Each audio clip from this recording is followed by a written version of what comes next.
Hey, podcast family. Welcome to another episode of Motherhood in Black and White. I'm Kaanji. I'm Tara. And we are podcasting and parenting today, Tara. That's right. Double duty today. So the boys are here. They are together. They're enjoying themselves, getting to know each other, which I absolutely love. I love it too. And they're providing a little background ambiance for us today. Yeah, so we will hear. You're welcome.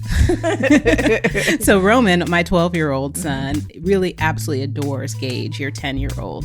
And it's funny because Gage continues to shoot up in height. He's almost as tall as Roman is now. I know when he walked in today and I saw him together, it's been a minute since they were in the same room. I was like, oh, wow, he is getting as big as I thought. Yeah. Yeah, he's a big kid. Yeah, I think, Roman has been sleeping a lot this summer. And so with his sleeping spurts, I think hopefully will come a growth spurt. He's average. He's about 50 or 60th percentile. Yeah. I think Roman's a good size for his age. I just think Gage is big for his age.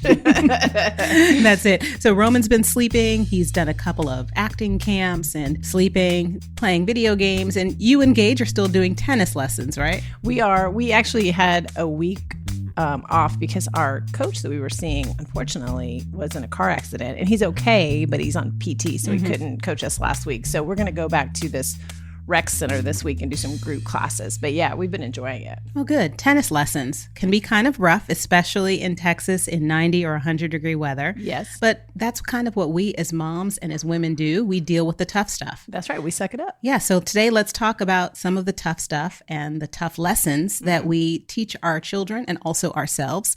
The first one we'll talk about, I think, has to be that life isn't fair. Life is not fair. Yeah. You were talking about tennis, and earlier this week, I was watching the Wimbledon championships and thinking about how life isn't fair. I was reflecting on what happened with the French Open, with Naomi Osaka choosing to withdraw for her emotional wellness. She was just saying that she needed a break and she needed to step back. And she was kind of berated in the media and a lot of tennis publications. They were questioning and actually criticizing her decision to pull back and remove herself from that tournament. Do you remember when that happened?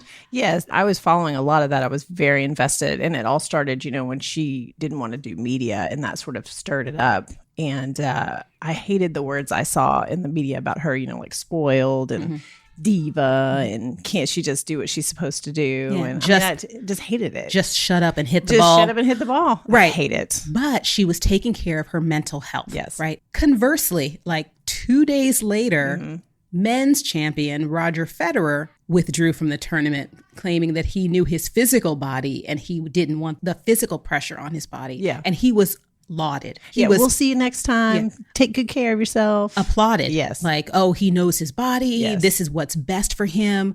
And everyone gave him high fives, happy faces for doing what he needed to do for his body.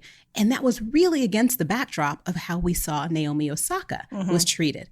So for me, when we talk about life not being fair, I think that we also have to make sure that we draw a distinction between the double standard and life not being fair. And what we saw in action in tennis and what we see a lot in life and in parenthood is the double standard applied. I agree with that. I think that there's double standards in just about everything. I mean, it's, men versus women and ages. There's so many distinctions where you can see some people are, and we've discussed it here, race, some people are treated differently than others due to one difference, and there's a double standard. Yeah. And when you talk about adjectives and describing personality characteristics, right? For men, if they're aggressive, it's like, he's so strong. He's a leader. Yeah. But if women use those same characteristics or assert them, sometimes they can be called the B word. That's right. And so when we're raising our kids, sometimes we notice that we're raising sons and daughters a little differently because of personality traits or because of our recognition that there are double standards in the world. Yes. And that life is not fair.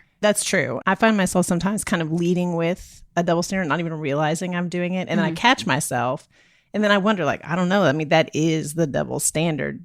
Do I just make him aware that it's a double standard? I mean, it gets so complex, trying to explain it to a kid. Yeah. And it's easy for me to see it when I see other families doing it. Yes. Because I only have one child. Right. Right. And when you have parents who have children of different genders, sometimes you can see how that double standard plays out. Or when you have kids with different needs, you see why is this person getting something and another child's getting something else? Right. And we see that as parents and as adults. And, but kids also see it. Kids more so than we do, because kids have this innate and natural desire for fairness. Yes. We hear toddlers all the time say, Mommy, that's just not fair. Mm-hmm. It's just not fair. And that refrain we hear often and frequently. Mm-hmm. So what I think we need to do as parents is just to show them that life isn't fair. Right. But also show them how to deal with it. Yes. How to deal with it is, I think, the biggest piece of it. Which is something I'm still learning to do. Right. How do I deal with it? Yeah. But as parents, one of our most important jobs is going to be to teach our kids how to help them to recognize and to respond to life's unfair situations in a healthy way. Right. So I will talk about a situation where recently Roman and I had an encounter where I had to share with him that life isn't fair, and do so in a somewhat mature way. So last summer, during the height of the pandemic, we decided to go to a mall, and we were wearing our masks, and I was wearing like a Target muumuu. Remember how last year Target had all those like dresses? Prairie dresses. Which were Little perfect. House on the Prairie. Yes. So I was doing my best Laura Ingalls Wilder Mm-hmm. impersonation. I was wearing one of my little Home on the Prairie dresses. And I was just looking rough. Like, I bet you pull it off. No. But see, that's why I love you. Thank you for You're that. welcome. But I wasn't. And neither was my son. Like, we were not looking at our best. But we go into the mall, and as we walk in the mall, we stop off at a sporting goods store, and he gets a sports t-shirt, and he puts it in a bag, and I give it to him to hold. And he said, Mom, I want to get a denim jacket. So I guess that was the look, like hoodie under denim jacket, or a sweatshirt with a denim jacket. So I said, okay, let's go to the other store. Pretty sure it was JCPenney. Not sure. I don't remember. Yeah, it was JCPenney. So we go to JCPenney. We're in the men's section. Oh my gosh, my 12-year-old is shopping in the men's section now. I can't. Breathe. Girl. Yeah. So as we're shopping, he's looking for some t-shirts, and Roman is obsessed with anime and all things Japanese. So he picks up a t-shirt. I said, Roman, do you want to get this shirt? He said, yes. So I hand it to him. I said, okay, hold this. I said, now let's go over to the denim jackets. So we get to the denim jackets, and he's trying a couple on. And when he goes to try the denim jacket on, I said, hey, bud, where's that t-shirt? And he said, oh, here. He pointed and he pulled it out of the bag that we had from the sporting goods store. And I lost it. I completely lost it and said, don't you ever put something in that bag without paying for it. And he was like, what are you talking about, Mom? And I said, come on. So we pulled it out. We went to the cash register. We bought the jacket and the t-shirt. And as we were walking through the mall, he's like, Mom, why did you get so upset? And I said, buddy, because if you do something like that, a security guard or someone who works here at JCPenney may think that it was your intent to steal that item. Yeah. And he's like, why would we steal it? We have money. And I said, well, first of all, you and I don't look like we have much of anything. We are ragamuffin 1 and ragamuffin 2. And he said, well, Mom, you're a lawyer. You can buy a t-shirt. And I said, well, no one sees Mommy as a lawyer. Yeah. People will see Mommy as this woman who's looking kind of broke down with with her son coming into a shopping mall in a suburb of Dallas, maybe coming in here to like using her child to engage in this thievery, right? Right. And he said, well, do you think some of my other friends, their moms, they would see them the same way? And I said, probably not, Roman. Probably not. And he said, well, that's not fair, is it? I said, it's not fair, but we have to recognize that we may not be treated fairly or treated the same as other people in certain situations, and how you then address and deal with that. But when I tell you, when I saw him pull that not paid for shirt out of the bag, I was like, I'm going to lose my law license. We're going to go to jail. Oh my gosh. It was a heart in chest. I did not know what to say or do. And I was like, don't you ever do that. And then in that moment, it was teaching him about, you always walk through the store where they can see your hands. You never, if you're stopped, you always pause. You never speak back. You always use great deference. Always have a receipt for your purchases and everything in your hands. And so that was a lesson that I had to teach him. And we talked about it with some of my other friends and their kids. And they were like, well, I never talked to my kids about that. You know, if it's a mistake, wouldn't they just get away with it? And I'm like, would they? Would they, Tara? What do you think? I would have had the same ish reaction. I mean, I definitely would have said like, hey, don't put stuff in a bag you haven't paid for because you might forget about it and then you accidentally walk out with it, or they may think you did and they don't believe you. I mean, I'm with you there. I don't think it would have been as visceral a reaction for me. Yeah. And I wouldn't have probably gone as far down the road as you did anxiety wise, just because I think I do have sort of a like, it would all work out kind of, you know what I mean? In my mind, I'm like, it would all work out, but it's just best not to put yourself in the scenario. Yeah.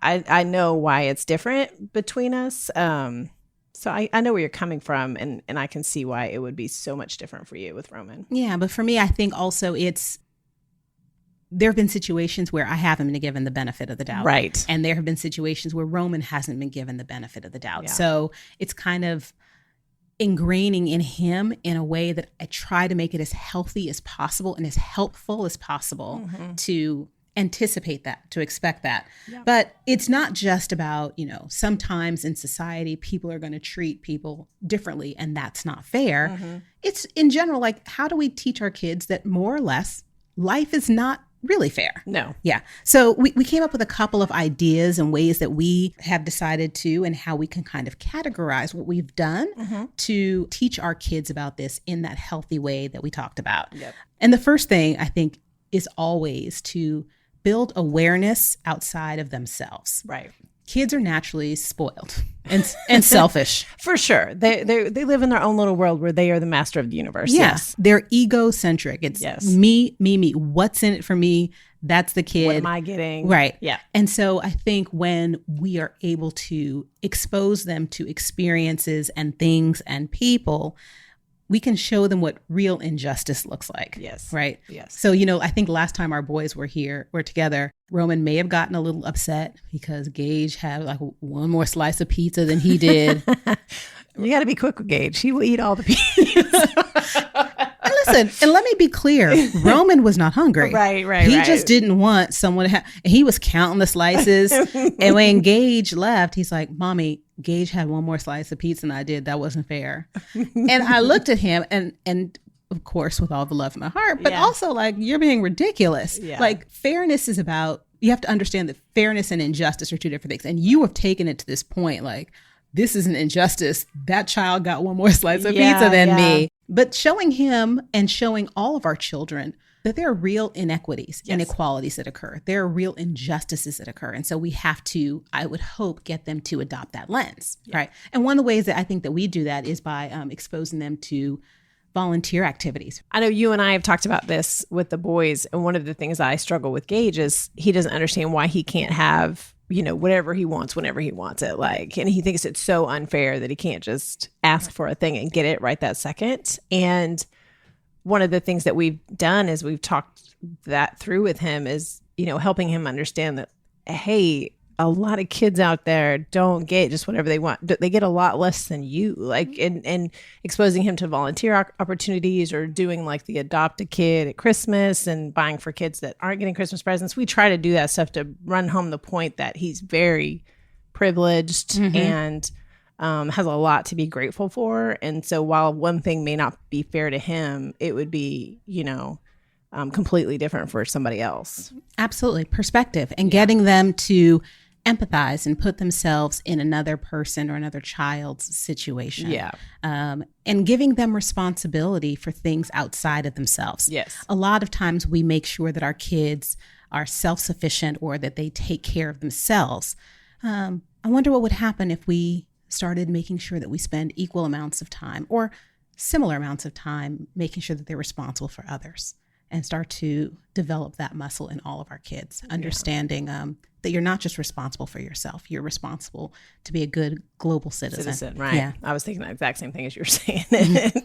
I love that we're aligned. We're right on time. So good. So good. And then it's important for us, and we touched on this just a couple minutes ago, to explain to our kids and distinguish the difference between true injustice and the consequences of personal choice. Right. So with kids, when they get punished, sometimes it's like, Roman's like, well, it's not fair that they get to do this activity and I don't. It's like, well, that's because you're on punishment as a result of something that you did. Right. And this is the consequence. So when we talk about true injustice versus personal choice, in the media, in the news, in the last 2 weeks, we have a real scenario there. And that's with U.S. Olympian Sha'Carri Richardson. Right. What's the story there? I don't want to get it messed up. The story is she blew everyone away a few weeks ago with the trials in her signature event, which is the 100 meters. Yes. And then they do drug testing right before the event, and those results just came out last week. And it turns out she tested positive for marijuana, which is banned as a substance by the U.S. Olympic Committee, something like that. I'm not going to get that wrong, but it's not a law that she broke. It's a banned substance by the committee that makes these decisions. So she's been suspended for 30 days, and her results of that race are invalid. So she's not going to be able to run that race in the Olympics, even though she qualified with the best time you've ever seen, right? She'll still have another opportunity in the relay coming up because that'll be after her suspension, but she has lost the ability to essentially race in her signature event at the Olympics because of that use. It's very unfortunate. You know, I was following her story, and I know that she had just learned about her biological mother's passing, and she's a Dallas native, and she's had a life with struggles, you know, so that makes me sad to hear. What I saw on social media and what I saw play out was a conversation about whether or not this was an injustice that needs to be righted, or whether this is a young woman who is taking responsibility and facing the consequences of her actions. So I'm curious, like, what side of the fence do you land on there, Tara? I think that there's two pieces to this, and you're going to hate me because this is how I do things. Yeah, and Tara's in the middle. Yeah, I absolutely believe that, you know, she knew that it was a banned substance, and she used it, and she raced, and she, you know, is being punished and facing the consequences of that choice. And I can see that, and I understand that she's owning up to it and doing what she needs to do, which is take the suspension. She's not appealing it. But I think there's a bigger conversation about, like, is it time to review these rules? Is it time to review what those rules, how those rules unfairly harm some of these athletes in a country where it's become legal in a lot of states to use that substance? I mean, I think there's a bigger conversation to be had, but I think with Sha'Carri's current incident, I mean, you know, she is going to have to, you know, face those consequences. So was it an injustice? No, it wasn't. She, you know, broke a known rule, and she's doing the time for it. Yeah. It's unfortunate.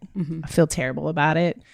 I think it's a dumb rule. Right. But it is a rule. It is a rule. That's right. Right. And so is the injustice may be that this rule exists. Yes. But that's a different fight for a Totally different day. A different conversation. Yes. Right. So this is a person, a young woman who, my gosh, I'm just glad social media didn't exist when I was 21 years old. Yes, that's right. A young woman who made a mistake. Yes. Who knew what the rule was, who knew what she was doing, tested. knew she was going to get tested, Yes. knew what the consequences were going to be. That's right. And who bravely stood up in front of the world and owned her mistake. And there are a lot of people out there that are kind of picking up her cause and being a champion for her. But I think that some people are applying this lens of injustice because, like you said, and I agree with you, we have to look at whether or not that's a substance that even should have been correct on the banned list. Yes. But because it is, we know what the rules are. That's right. And we teach people to be rule followers. Like we teach our kids in certain situations, yes, the bigger fight is you fight against this injustice. That's right. The intent may be whatever for having marijuana on the ban list. The impact is that a lot of young athletes are getting affected and impacted and banned, or what's a temporary ban called? It's suspension. A suspended, get suspended because of it.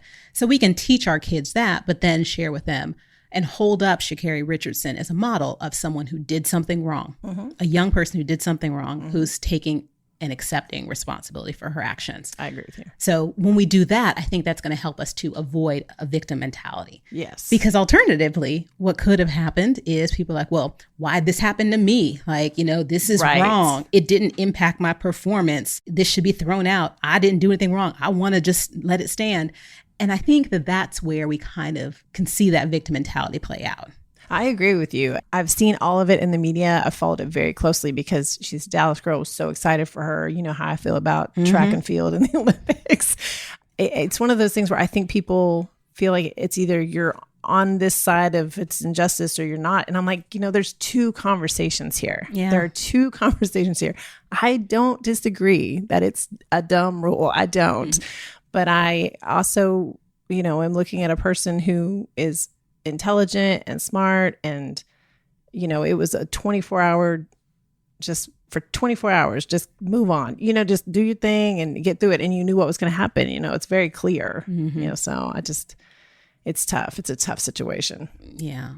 It's really, really important for me to make sure that I distinguish fairness versus equality. Yes. From my kid. Because again, we get back to situations where kids look at things they're going through, things that their friends are going through, cousins, and they're like, well, this isn't fair, or you're not treating me equal. And we talked a little bit about double standards. Yes. But equality and fairness gives us a chance to kind of tie this portion of our conversation up with a conversation about equity. Yes. Right. So this is Fair a word. does not mean equal. Correct. That's right. So fairness to me kind of reminds me of equity.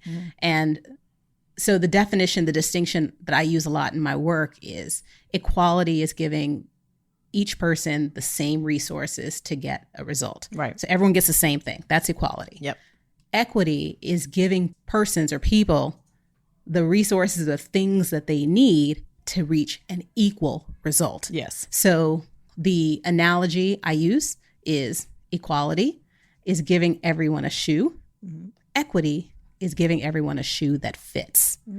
So with fairness, it's teaching Roman that, it might not be fair that some kids get extra time to complete an exam, or some kids get to use calculators on their exam. Yes. But understanding and explaining to him that in order for that person to kind of get the same results, because you have certain steps up, right? You don't need that to be successful. Correct. They might need it because of where they are. So it's okay. And that's when you start to kind of teach your kids to flex that empathy muscle.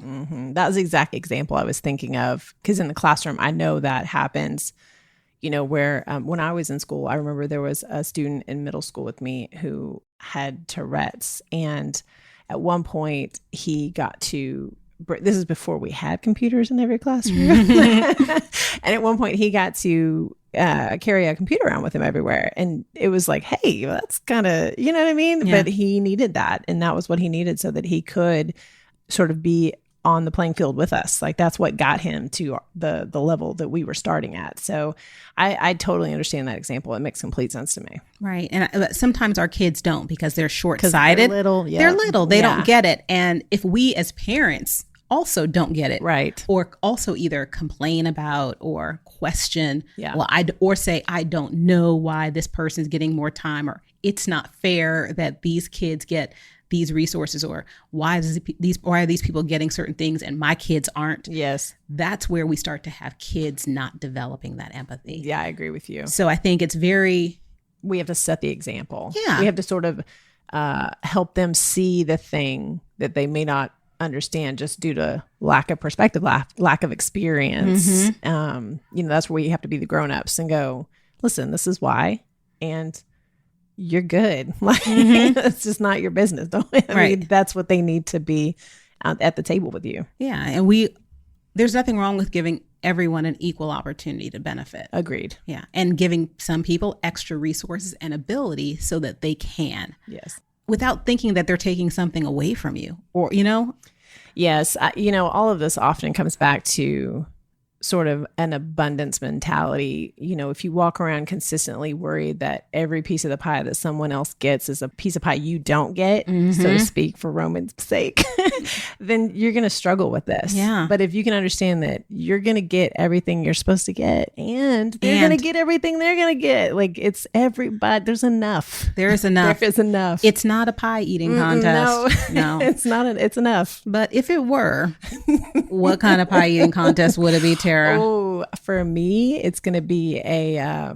buttermilk pie eating contest. I've never heard of that. What? Never heard buttermilk pie. Yes, you have. Chess pie? What? Is that a white person thing? No, it's actually a black person. Really?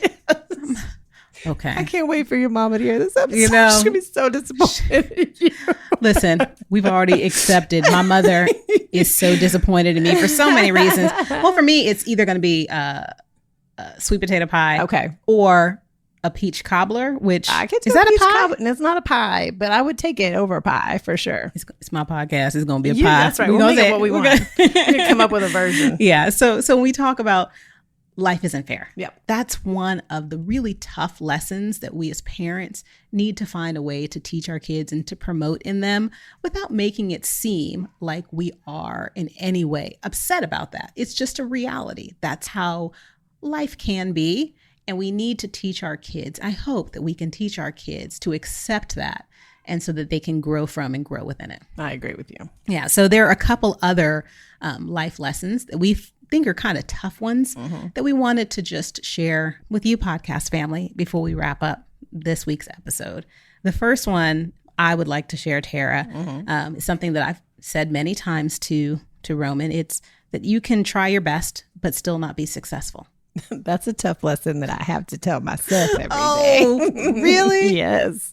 Yeah, It's hard. It is hard. It's hard to explain. Like, you can do everything right, everything you're supposed to, Yeah. and it still may not work out for you. It still may not go your way. That's right.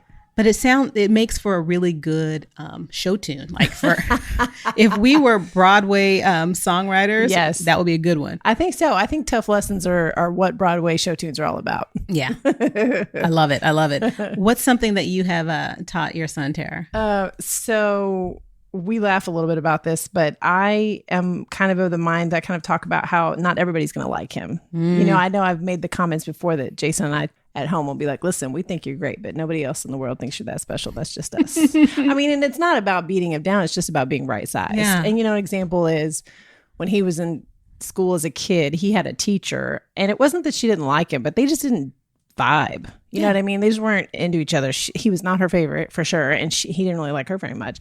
And, we'd come home and he'd complain about her, and it was all her, and it was all her. And I'd be like, listen, here's the thing, dude. Like, sometimes you're going to be in situations. People aren't going to like you. They're not going to treat you super nice. They're not going to be very friendly with you. You have to figure out how to, make it work, especially in a situation that you can't leave. Like, you're in a class with someone, or you're reporting to a boss that maybe isn't your favorite. Like, you have to find ways to make that work and, make that relationship go. And it's going to take a little bit of work on your part. And I mean, it's hard. You see me over here clutching my pearls. I know. I'm like, people aren't going to like me. I was like, I feel like Sally feels. I'm like, you like me. You really like me. I mean, it doesn't apply to me and you. Well, I'm actually also Obviously. dating myself when I'm talking about Sally feels, acceptance fee. Well, see here, I knew what you were talking about, so I didn't go there. Because you are dating yourself as well. That's right. But you're not going to be everyone's cup of tea. No. And not everybody is for you.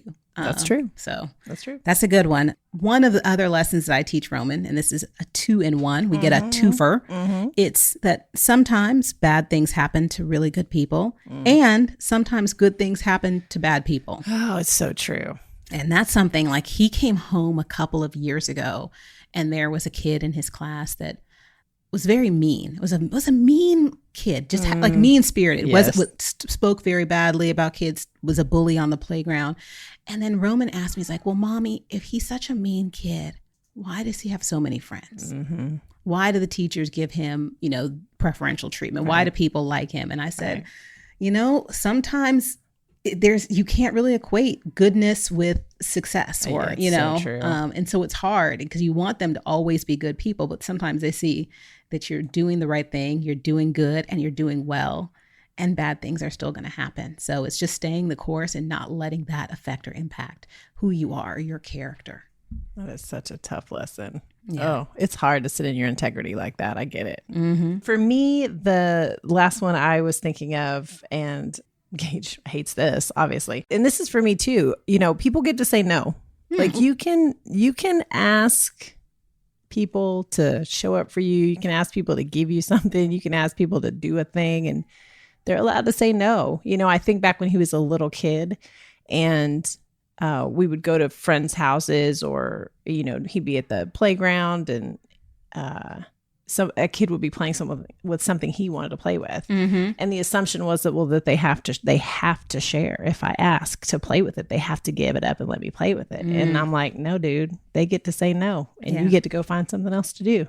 Well, let's take that, which is absolutely true, and let's level that up for our listeners and say, podcast family, you also get to say no.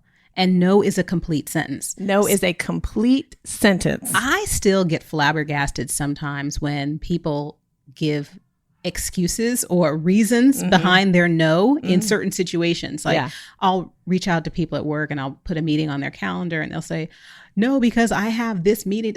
You could just say no. Yeah, just decline. It's all good. Yeah. And same thing, if you're invited to an activity you don't want to go to, you don't need to come up with an excuse, think of a reason. Yeah. No, thank you. No, thank you. Yes. And that's it. Yes. So people get to say no. And it works both ways. Yeah. You get to say no too. Exactly. That's right. I hope podcast mom that you listen, you teach that to yourselves and not just to your kids. That's right. And my last one is kind of a lesson I have to teach him, but I also need to just teach myself. And that's that spandex has its limits. We learned this lesson hard. We learned this during the pandemic. So if you're going shopping, make sure I teach my son, like, be careful when you're buying things because this elastic waist has a limit. The stretch only goes so far. Listen, that's a tough lesson I learned in real time in 2020, that's unfortunately. Right. But we learn the tough lessons and we teach the tough lessons so that we'll have good outcomes, right? So that we actually raise what you and I said earlier, Tara, these good global citizens. Yeah. Kids that we love and adore, but also kids that we like.